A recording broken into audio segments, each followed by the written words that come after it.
My name is Colleen Zewe. I am the right choice for the Convocation speaker because as a member of the Student Leadership Committee, I am a leader among my peers. I have also demonstrated this leadership by attending the NLGJA conference on behalf of Medill. I embody the work ethic of Medill students, and this is demonstrated by my 3.9 GPA. And I have published my classwork in several freelance publications. I believe my outgoing personality, high GPA, and dedication to Medill make me a great representation of our school. Good afternoon, and thank you for joining us today. I've been filling out a lot of job applications recently, and I've noticed that after a while, they tend to get repetitive. They all seem to want candidates with the same skills: an eagerness to learn, able to adapt to all situations, someone who can manage multiple deadlines, and the list goes on. After our Medill education, I'm sure we all have these skills. But it's not enough for us to just know we have these skills. We have to prove it to our future employers. Interviewers always ask questions like, tell me about a time you had to think on your feet, or tell me about a time you faced a tight deadline. I'm going to give you concrete examples from our time at Medill that prove we've become accountable, flexible, hard-working journalists. First, an eagerness to learn.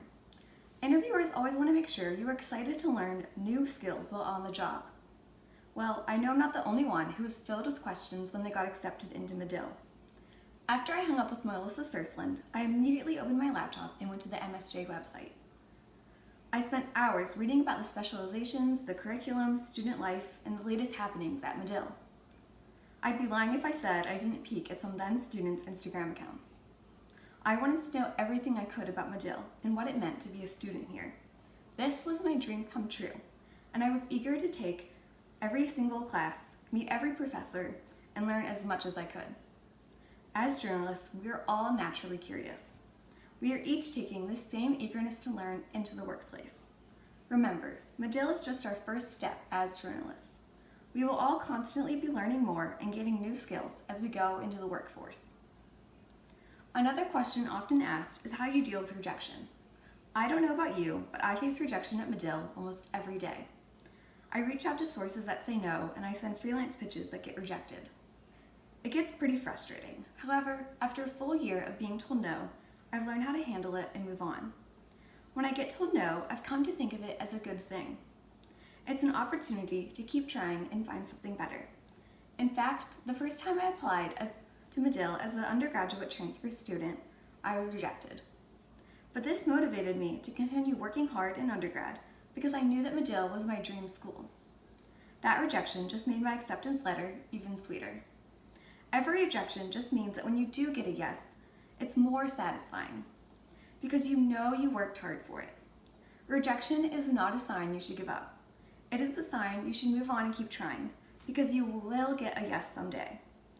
Employers hiring Medill grads can be confident we are not fazed by the word no. Instead, we're motivated by it. Another skill employers demand is the ability to manage multiple deadlines. In an increasingly fast-paced work environment, it's important to prioritize and turn in work on time. I know all of us graduates can meet deadlines. Remember when Bill Handy ominously played the video of a tornado news report and told us to get writing on our breaking news day? That day challenged us to think on our feet, manage priorities, delegate tasks, and communicate to each other, all while under huge amounts of pressure. No matter what our respective companies throw our way, no matter how stressful our days get, we will always be able to handle it calmly. On a side note, I now live in fear of tornadoes. Something else I fear is the future. We all do. We're worried about finding jobs and if we're good enough to make it as journalists. But we are some of the best journalists of today, and it's not because of our new degree. It's because of the hard work we put in towards getting that degree. We've spent hours crafting high-quality, people-driven stories, powered through rejection after rejection, and Medill has challenged me and all of us to become capable, flexible, hard-working journalists. And I can't wait to see each of us use these skills to change the world. This dream has come true thanks to the hard work we've put into it, and I know our dreams will continue to come true too. Thank you.